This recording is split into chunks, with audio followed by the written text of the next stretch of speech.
Hello friends, this is चेतन।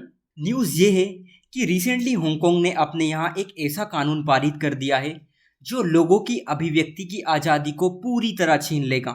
वहाँ पर लोग अब सरकार के खिलाफ एक शब्द तक नहीं बोल पाएंगे। अगर बोलते भी हैं तो उन्हें कड़ी से कड़ी सजा दी जाएगी।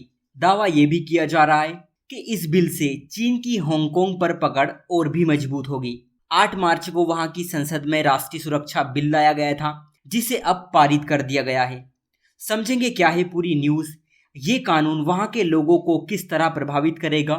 साथ में ये भी समझने का प्रयास करेंगे कि चीन का इसमें क्या रोल है। सबसे पहले आप हांगकांग की लोकेशन देखिए। ये है चाइना और ये है छोटा सा हांगकांग। फ्रेंड्स, हांगकांग चीन का एक विशेष प्रशासनिक क्षेत्र है, जिसका मतलब है कि हांगकांग पर चीन का प्रशासन चलता है। औपनिवेशिक काल में हांगकांग पर ब्रिटेन रूल किया करता था, लेकिन 1997 में इसे चीन को सौंप दिया गया और यहीं से शुरू हुई वन नेशन टू सिस्टम की अवधारणा, यानी एक देश और दो शासन प्रणाली। मतलब ये है कि हांगकांग चाइना का ही पार्ट है, लेकिन वहां पर चाइना सिर्फ रक्षा और विदेशी मामलों को देखता है। बाकी सारे इशू वहां की पार्लियामेंट डील करती है, लेकिन चाइना इसे पूरी तरह हथियाना चाहता है। फ्रेंड्स, वहां की गवर्नमेंट एक राष्ट्रीय सुरक्षा बिल लेकर आती है और इस बिल को वहां के संविधान, जिसे बेसिक लॉ कहा जाता है, उसके आर्टिकल 23 के तहत लाया गया, जो हांगकांग की गवर्नमेंट को 7 अपराधों पर कानून बनाने की शक्ति देती है।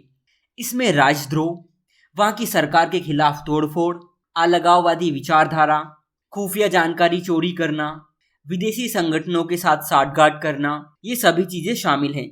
इस बिल में ये कहा गया है कि अगर कोई व्यक्ति सरकार के खिलाफ कुछ बोलता है, कुछ पब्लिश करता है, तो इसे राजद्रोह माना जाएगा।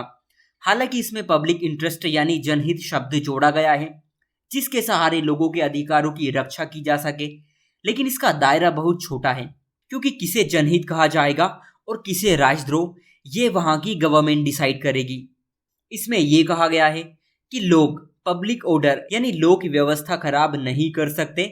अगर ऐसा किया तो 7 साल की सजा का प्रावधान है। गवर्नमेंट को क्रिटिसाइज नहीं कर सकते, खुफिया जानकारी को पब्लिश नहीं कर सकते, जिनका डायरेक्ट इम्पैक्ट नेशनल सिक्योरिटी पर पड़ता है। आपका क्वेश्चन ये होगा कि इसमें गलत क्या है। देखिए, प्रॉब्लम इसके दुरुपयोग को लेकर है, क्योंकि नेशनल सिक्योरिटी एक बड़ा इशू होती है, जिसका यूज करके ही इसे लाया गया है। लेकिन इस बिल का उद्देश्य वहां पर हो रहे प्रोटेस्ट को रोकना है। वहां के लोग गवर्नमेंट की पॉलिसीज को क्रिटिसाइज करने के लिए सड़कों पर आ जाते हैं, स्पेशली जब बात चाइना की होती है। वहां के लोग चाइना की हुकूमत से आज़ादी पाना चाहते हैं।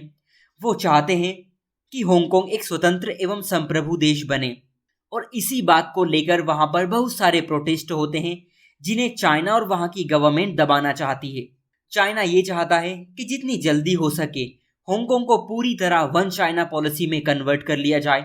इससे पहले भी चाइना की तरफ से इसी तरह का एक बिल लाया गया था, जिसके चलते वहां पर बहुत ज्यादा प्रोटेस्ट किए गए थे।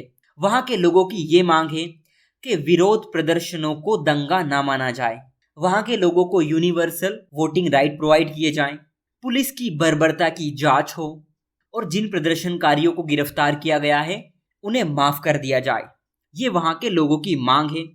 लेकिन अगर आप इस बिल के पीछे की मंशा को देखोगे तो इससे होगा ये कि अगर लोग प्रोटेस्ट करने की सोचेंगे तो उन्हें नेशनल सिक्योरिटी के नाम पर अरेस्ट कर लिया जाएगा। अगर वहां कुछ तोड़फोड़ होती है तो उसे देशद्रोह मान लिया जाएगा। चाइना की यही सोच है कि वहां पर अपनी पकड़ मजबूत बनाई जाए, ताकि कोई चीन से अलग होने की मांग ही ना करे। और ये कानून काफी हद तक चीन के फेवर में है, जो वहां के लोगों की आवाज को दबाता है, उनकी अभिव्यक्ति की आजादी को छीनता है, असहमति के आधार पर प्रतिबंध लगाता है, जो कि मानवाधिकार का स्पष्ट उल्लंघन है। सो आज के लिए इतना ही। Thank you.